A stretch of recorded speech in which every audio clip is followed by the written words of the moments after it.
We have just looked at 5 ways to bring the community into your English classroom. Now listen to 3 teachers. They share their problems first, then the changes they made. For years, I taught my students about cities they would never see, restaurants they would never eat in, trains they would never ride. The textbook was full of these things. My students could not connect with any of them. They learned the words, but the words felt foreign, not just in language, but in life. I wanted to invite community members in, but I was afraid. What if they did not know what to say? What if my head teacher did not approve? What if the children did not respect them? I kept putting it off. Year after year, I never invited anyone. I assumed older people had nothing to offer an English class because they did not speak English. I was wrong. I just had not thought about how language teaching could include them. I started small. Instead of teaching present simple with a textbook story about a businessman in London, I asked my students, describe a typical morning in your house.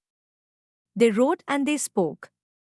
Suddenly, the present simple was about cooking, fetching water, walking to school. The grammar lesson became theirs. I finally invited one person. The school cleaner, who had worked there for 30 years. She was nervous, but I asked her simple questions. How long have you worked here? What was the school like before?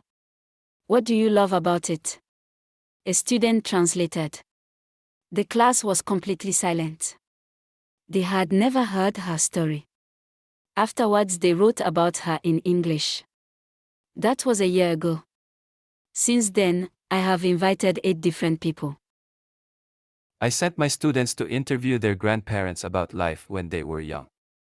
They came back with stories I had never imagined, about journeys, about old festivals, about a way of life that was disappearing.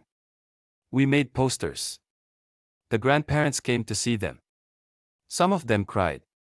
The English in those posters was not perfect, but it was theirs, and it was real. None of these teachers had different communities. They had the same farmers, mothers, traders, elders that surround every school. They just opened the door, one small step at a time. The lessons that came through that door were unforgettable.